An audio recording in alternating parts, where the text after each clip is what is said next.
This is TLV1.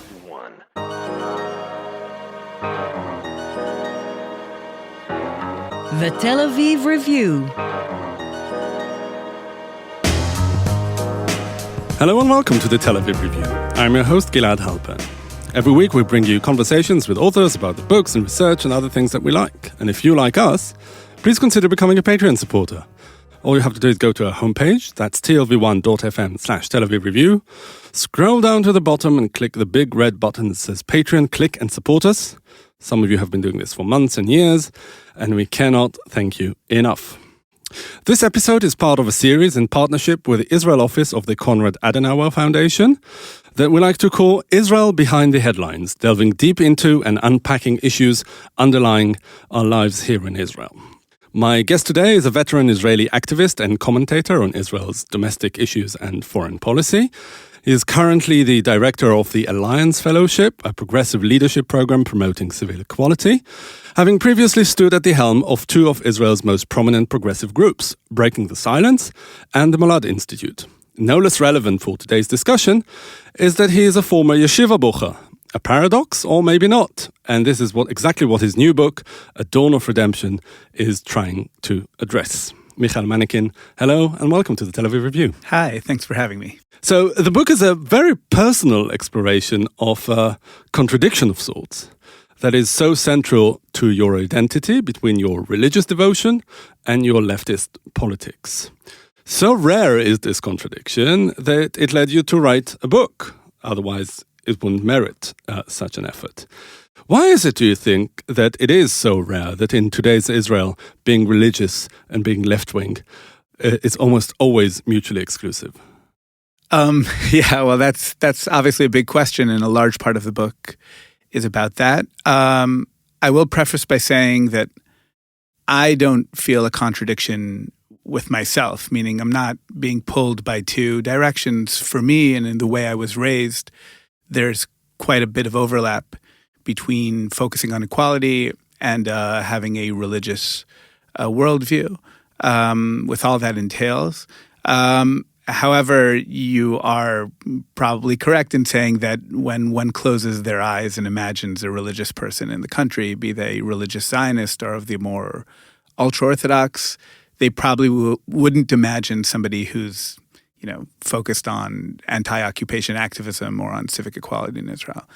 And why that is I think a combination of a lot of reasons. A lot of them have to do with religious communities and groups wanting to be part of this project and identifying this project being Israel, as something which entails or has to entail having some sort of ethnic superiority over others. So there's a sociological aspect, and religious Jews and religious communities wanting to be involved. And there are also, to be honest and to be fair, there's a lot in our tradition, in the Jewish tradition, which points to those directions if one wants to go there, meaning there are texts which are hyper non-universalistic. There are texts which are outright negative towards non-Jews. So if one wants to find that in our tradition, one can easily do that.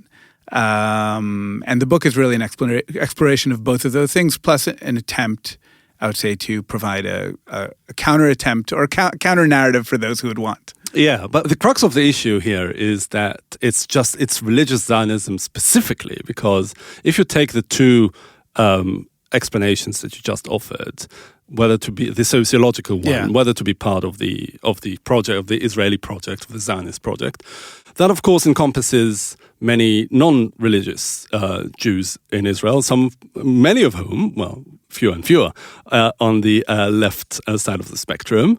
And if you look at the religious aspect of it, there are the Haredim who are, not on that part. It's really the combination of Zionism and religion in this way that offers itself to this kind of politics? And if it is, what is it specifically about this combination? Yes, so I would say it definitely is a combination, and I would probably say that it's religious Zionists are, individuals who do Zionism or a certain type of Zionism religiously. So I think that's the issue of the combination. And then the question is what comes first, because I think a lot of times when one looks at the conflict and one looks on Jewish-Arab relations in general, the assumption is that religion is necessarily a problem, meaning we don't want this conflict to become religious. And a lot of times I think that it's the other way around, that what's happening is that nationalism is seeping into religious language, and then religious people, as we do, we take that seriously. And when nationalism and a conflict is taken as seriously as it does here, so then we come to that challenge. And it is worth saying that I think that that comment you made about there being fewer and fewer progressives on the secular side plays a role in this as well, because so long as Israelism is identified with a right-wing narrative, which I think sadly is, for me, it's done more and more so you'll see more of a seeping to that direction. And I think that's why today you'll probably find fewer pro-equality religious Jews than you would have, let's say, 20 years ago. Yeah, but also in this respect, religious Zionists were way ahead of the curve in that respect. I mean, it goes back 50 years or so.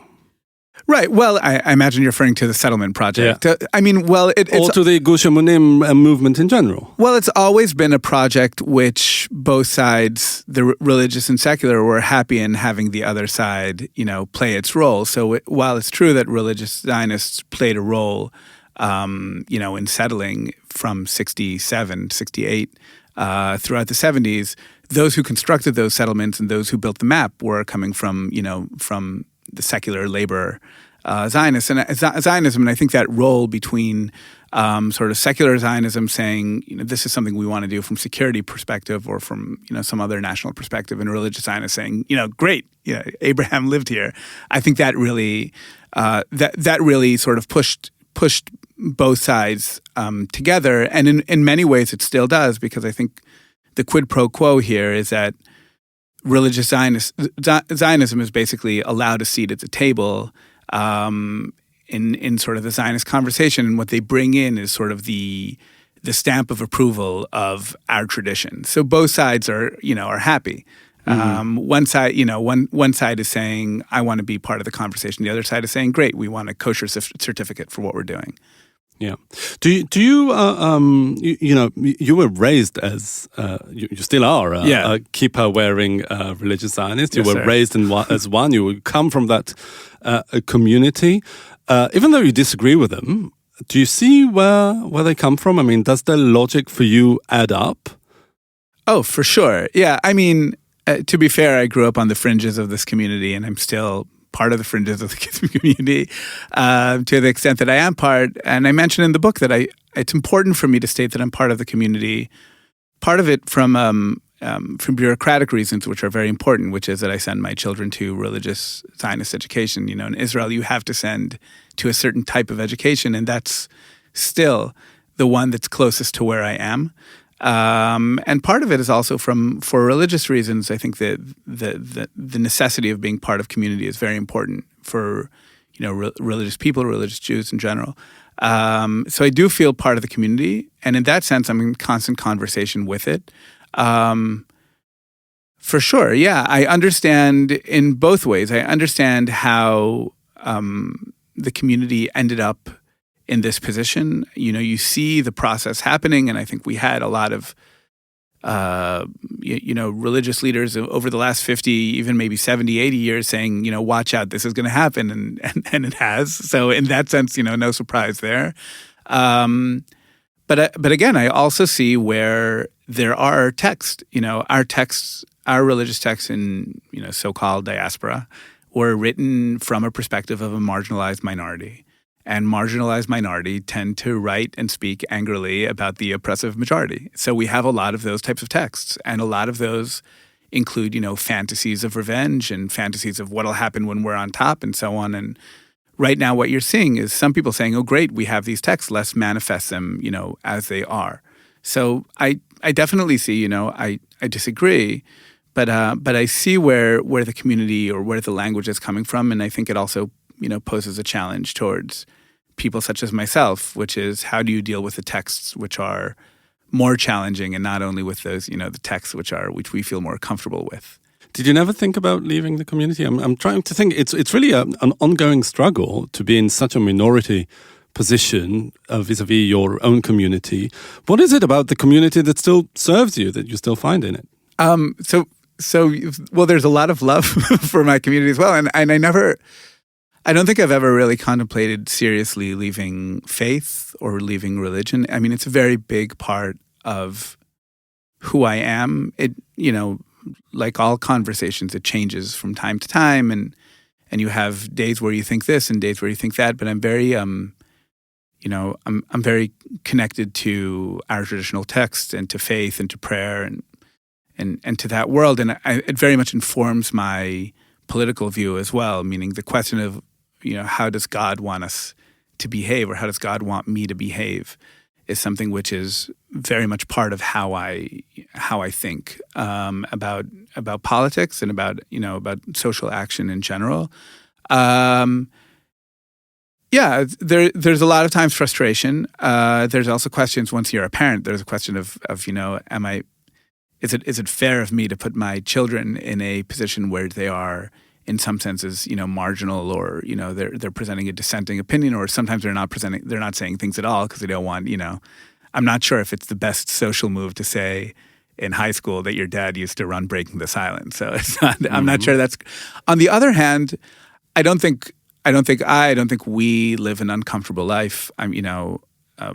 We still have, as Jerusalemite Israeli Jews, we still have an immense amount of privilege. So when there is discomfort, I wouldn't say it's threatening to an extent that I would say, oh, we got to get out of here. And I'm also, because I'm fortunate enough to work with people who are in positions where they have less privilege than I, so I'm aware of the fact that people are going through a much rougher time than I am. So I also don't want to, pretend that I'm in some sort of, dissent mode. Ultimately, I live a safe, comfortable life, and to answer that question, I'm grateful for that, and I'm thankful for that, and I'm happy about that. So the flip side of it is whether the book, and maybe your activism in general, is meant in one way or another to instill change within that specific community. Well, in Israel and Zionism in general, but within your own community. Are you still hopeful that might happen, that people might heed your call? I wouldn't count on it as a demographic, meaning I wouldn't, if I was a political pundit, I wouldn't say, this is where we should focus our next election. I want my voice, or people such as myself, I want our voice to be part of our tradition, part of our text, and part of that is oral and part of that is written. So when I write a book, I'm basically writing for that. I'm writing to have that traditional voice, to see that as part of the book. Yeah, a lot of the books that I take a cue from, or that I'm excited about when I write about them in my book, books which were written in the Middle Ages weren't necessarily very popular then, but they're part of our history, and they're part of our tradition, and they inform my faith. So it's part of that. That I would say is sort of my gut reaction to your question. I think the religious, religious left, it could be called, or religious pro-equality, or whatever word you want to use, 'cause, all these words are problematic. It's always been a small community. We've always, the tradition that I grew up in is a fringe tradition, and I'm aware of that. When I think about the books that I was informed as a kid, there's thinkers like Yeshayahu Leibovich, who was a famous religious Zionist, left outspoken critic of the occupation from day one. And while I'm not necessarily in agreement with 100% of the things he said, I'm very much part of that tradition, and I recognize that even on a technical level. I used to hear him as a kid, but also from a political perspective, I feel that I have responsibility towards that tradition, even if it's perhaps not the central tradition. Yeah. So, this again brings the question of who your influences are. Yeah. Yeshayahu Leibovich, of course, is a major influence, as you write in the book. But can you tell us? I mean, Yeshayahu Leibovich to the perhaps the secular Israelis and maybe the world of people who are interested in Israel is known exactly for his anti-occupation, perhaps more, I wouldn't say pacifist necessarily, but conciliatory. I don't know thought of a better word. Or just leftist views that, again, even back then were pretty unusual for a religious person. Can you tell us really about the perhaps religious halachic inspiration that you got from him? Well, from Leibovich specifically, I mean, I actually have some issues with that I write in the book. It's very challenging writing sort of issues that I have with Leibovich because he was such an important, I mean, not only a personal influence, I think his role as sort of, somebody who's so clear-cut in understanding right from wrong and saying it like it is and having that type of prophetic voice is something which played a role worth saying, not only from 67, I mean, from 48 on, he was outspoken, wasn't the only one, but there are people like Rabbi Binyamin. There were other thinkers, or Baruch Kurzweil. There were other thinkers in that sort of world, but he's definitely the most prominent. That being said, from a religious perspective, he's actually quite a secular thinker, meaning he's of the tradition, of the Jewish tradition, which very much confines religious worship outside of the realm of politics. And I think as a religious person, he was very his ear was very good at understanding when religion is seeping into politics, and in that sense, in a way, he was more of a secular thinker than a religious thinker. And the tradition that I come from is one where things are a bit more messy, that you can't really create a religious realm and a realm outside of that. So in that sense, I don't think he was much of an influence on me personally. The influences that I take, I mean, the more ancient influences are definitely, there's a robust ethical literature in Jewish tradition. Fascinating and exciting and moving and very radical. It's always weird to sort of say this to people because people are unaware that there was, very I wouldn't say left or right, but anti-material, anti-consumerist, not pacifist, but very skeptical of violence, very skeptical of war, very skeptical of leaders in general, political leadership, and one which I get really excited about, happening in a lot of different areas, be it in Egypt or in Germany or in, Tzfat. So those are books of the Musar literature, the ethical literature, which I very much get excited about. And in more modern times, a lot of thinkers, even people like Rav Ovadia Yosef, who are not known necessarily for, being progressive politically, even if they were a bit more than others, just the way he analyzes reality from a halachic perspective and asks, okay, what are the power dynamics here, and what side should I be on, be it on Ethiopian migration to Israel or a lot of other questions, things which very much inform the way I think about our tradition.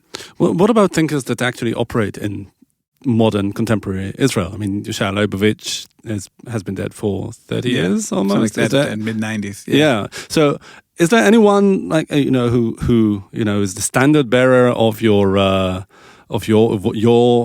type of religious Zionism? No, not really, and that's part of the reason I wrote this, not because I think I should be that person, but just because of my frustration that there isn't that kind of literature out there, and it's not that there aren't really capable and smart religious individuals. I think one of the things that happened with the more liberal or religious communities, and this is a challenge to my own very sort of specific marginal community, is academia. A lot of thinkers went into academic fields. I think this happens in the secular world as well. That information and how you learn it and how you process it and also how you speak it becomes much more insular. So I'm sure there are great academic, kippah-wearing academics, or women as well, of course, who think brilliant things and who are and who are on the right side of things from my perspective, but they're sitting down in libraries and they're writing books for very, very specific audiences. Not to say that that's not important. it's just not it's not helpful for me as a reader. It's not helpful for me as somebody who's thinking about how do I engage with the social political reality around there. Right. So there's so little going on in Israel. Yeah. Do you find any echo or perhaps a reference group outside of Israel among religious Zionists abroad in the diaspora, not just religious Zionists? I mean, I get excited by a lot of I think activists in general get excited about a lot of things and hopeful about a lot of things. That's what makes you an activist. Yeah. So there's sort of naive romantic notions about one of the frustrating or funny things is when you meet with an Israeli and say, oh, you're also religious and you also support. How could that be? And then these are people who could have read like Martin Luther King or Malcolm X or Desmond Tutu. So there are a lot of religious leadership out there around the world, be it liberation theologians in South America. There's all sorts of things which I get inspired from and get excited about. And in the Muslim world as well, like Sufi adjacent literature and all sorts of things like that. In Eastern Asia, definitely in South Africa, things that I get excited about. But also in my own community, even if it's not necessarily written in theological terms, there is on the fringes of the ultra-Orthodox community right now. There's a feminist movement, and they're saying and thinking really interesting things about gender equality, and that definitely informs my activism, even if it's about gender and not about race or not about ethnicity. So a lot of these languages, because they're connected to the same text, can inform each other. So I do find inspiration in this country as well, be it from religious or secular, but definitely from religious and definitely from a lot of things happening in fringes of ultra-Orthodox communities in the recent years. So your grandfather is a central character in the book, and you tell his story at length, and you cite from many from his diary entries. He was a Polish Chassid, a Holocaust survivor, who after the Holocaust sought to integrate Zionism into his own religious lifestyle and came to Israel. Now, as you say, you never met him. He died before you were born. But I wonder if you can try to analyze what made him too stand apart from many of his contemporaries. And by that I mean that he also did not shed his religious identity. He perhaps was clutching at it at all costs, unlike so many of his contemporaries. Yeah. Who I can tell you about my own grandfather, whose story is pretty similar to yours. I think mine was a bit younger than yours. He was also from a provincial Polish shtetl, had his religious upbringing, schooling at the Cheder. He was not old enough to be able to escape to the Soviet Union like your grandfather, so he ended up staying in Poland and undergoing the whole shebang. And then he always, I think, was a proto-Zionist. I never really spoke to him about it, but I think he always was a proto-Zionist. And after the war, he said, "Okay, it's Israel or bust." Ended up coming to Israel, settled in Tel Aviv, and was I wouldn't say a complete secular, but it was a sort of traditional. But from a social point of view, like he went to shul every Saturday just to hang out with his friends. I don't think he was the best kind of Jew. Exactly. I don't think it had any theological justification for it. And my mom and her sister didn't go to a religious school. I don't think it was even an option. So it was. I think maybe I'm biased here, but I think that this was the general rule. I think there were many more like my grandfather than yours. Yeah, I mean that's so much of this also is circumstantial because we're talking about faith and we're talking about events which are so tragic and so insane on their proportions that it's hard to say, like, why does one person turn this way and why does one person turn another way? I mean, and even, after we talk about, Holocaust and there's this whole immigration process into the country, which is happening in the late 40s and early 50s. And that immigration process is traumatic as well. So I imagine a lot of that has to do with how, old as it's called, the old country Jews, immigrated into this place, and how they connected or didn't connect. I will mention, from what I know about my grandfather, he was by no means on the left side of the political spectrum. He became Zionist through Jabotinsky. I think he would never appreciate, from the stories I hear, he would never, the rebellious element of sort of left Zionism. Understanding, because back then left Zionism didn't have a rebellious element, right? I mean, it was people on the right fringes who were the rebellious ones. Yeah, right. So I mean, and it's also so hard for us to understand, what people were thinking 80 years ago. Yeah. But from what I know, and from what the stories I hear, I think, and from my processing of his faith, is that I think. And this I don't think is unique to him, that he in a way depoliticized in the 50s here, meaning a lot of Jews came here after the Holocaust. After they wouldn't have moved here if it wasn't for that. They would have stayed in Europe. They moved here in the late 40s, early 50s. They had some sort of fantastical notion about what was going to be here, and then they moved into a world which they didn't recognize.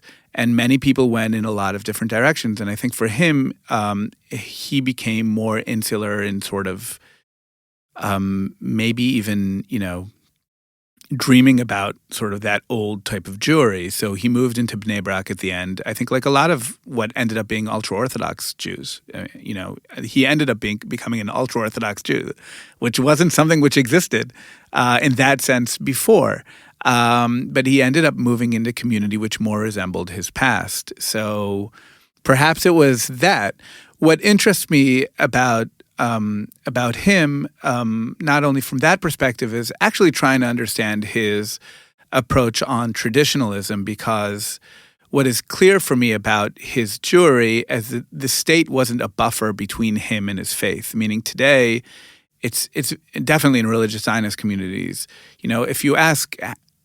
And I read about this in the book. You don't ask how should a Jew behave politically. You ask how a Jewish state should behave. And that's not a question which I think interested him, because the understanding was that the ethics are the ethics of the individual and not of the nation or not of the state. So that's what I think interested me most about him. So that's why he is a Haredi and you're a national religious, in the very sense of, your theology has...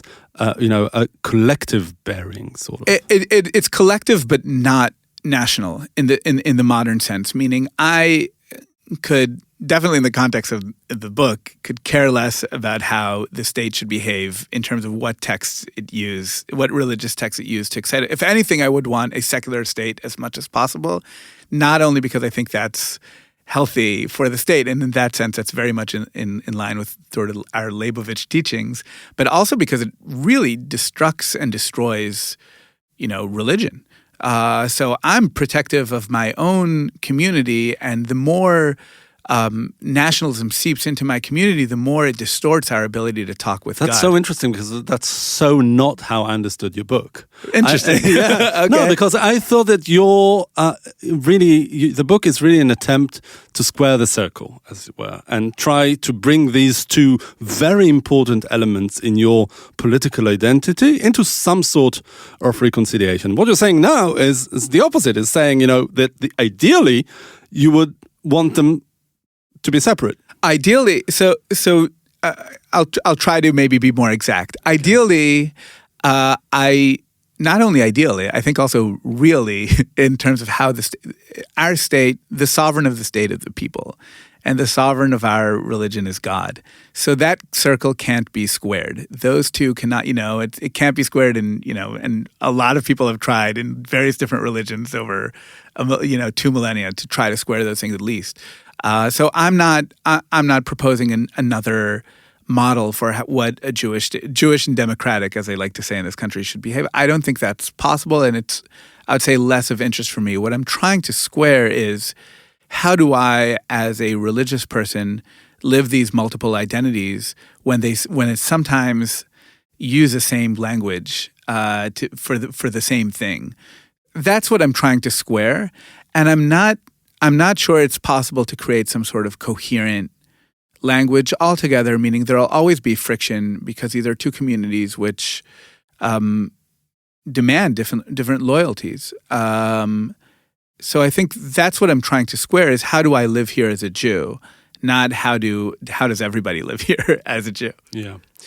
Now about your other community, the activist community, Sure. to which you're also perhaps as foreign, if not more, than your religious community, because, activists in this country are, by and large, overwhelmingly secular. Do you feel that they understand you, or you don't even go there? Well, I mean, I would sort of semi-correct what you just said. I definitely think we know that those who self-identify as, liberal or left in this country are overwhelmingly secular. But the activist community is not necessarily that world. It's a much smaller community. And I think as the left shrinks in this country, those who you find, running around on the hilltops or wherever actually usually come from more complex, or a lot of times come from more complex sociologies and communities than is to be expected. There's a very high amount of, definitely people with religious backgrounds, maybe not religious today, or people who are active in the territories and breaking the silence. I was definitely not, the only religious person there, and not, So do you feel that they come from the same place as you are? I think in many senses, yes. I think my relationship with religion is probably less angry, because I had the great fortune of being raised in this way. I don't feel that the need maybe to rebel, even though I very much understand it when it comes from others. So in that sense, I don't feel alone in my activism. I do, there is that, when you come to a large protest, and even if you would organize it, there'll always be somebody who'll come up to you and say, "It's so nice to see somebody like you here." It's just sometimes funny and sometimes a bit frustrating. It's condescending. Yeah, and I think that element of condescension does exist in a specific community, although it's welcoming condescension. It's Still. Yeah. I mean, so you tend to blot that out again, and in the activist level, definitely in terms of people who view this as what they do in their life, I've never really felt extraordinary or unusual. It's more when you come to the larger crowds that suddenly it's considered odd or maybe out of the box. Mm-hmm. Yeah. So you have two fronts to be frustrated on. Yeah. The activist front and the Sure. and the religious front. Are you equally hopeful about both? About, I don't know, bringing an end to the occupation and reforming religious Zionism? Oh, wow. The way you phrase it, I would say. It's not down to you, not you single-handedly, but the prospect of that happening. No, I would say I'm probably pessimistic about both. To the extent that you view power relations and power dynamics. I know that the occupation will end because that's how history works, but I don't think it will end primarily by people such as myself, but rather I think the Palestinians will end it. And Jews who are interested in equality will probably be an auxiliary voice or will play an auxiliary role in that. And so that's regarding the second part. And one can call that pessimistic and one can call that optimistic, and depends on how, if you play it out, it's pretty pessimistic. Mm-hmm. But that's what power is about. It ends badly, even if it's the right thing to do. And I think once there isn't any conflict between Jews and Palestinians, which can happen in 20 years and can happen in 150, Jewish religion will change tremendously. But I think till then, to imagine that the majority of religious Zionism or religious voices in general will move towards that direction is, I think, unrealistic. Just like it's unrealistic to imagine that most of the country will move that direction regardless of religion. Sure. Well, so you're not just a minority or avant-garde in that sense. All right. Mikhael Manekin, author of Dawn of Redemption, that came out only in Hebrew last year. Thank you very much for joining us today. Sure, thanks for having me. And also big thanks to Itai Shelem, the manager of TLV1 Studios, and to the Konrad Adenauer Foundation for the generous support. And now we've got a request, because many or most of you listen to us on the Apple Podcast app, and would like to ask you to please consider writing us a review. Good, bad, ugly, whatever. You too can support us by going to our website and subscribing onto our Patreon campaign. Check out our archive. It has something like 800 interviews. Like us on Facebook. Follow me and Yael, who will be back next week on Twitter. And most important, join us again next week for another edition of the Tel Aviv Review. And until then, from me here in Tel Aviv, goodbye.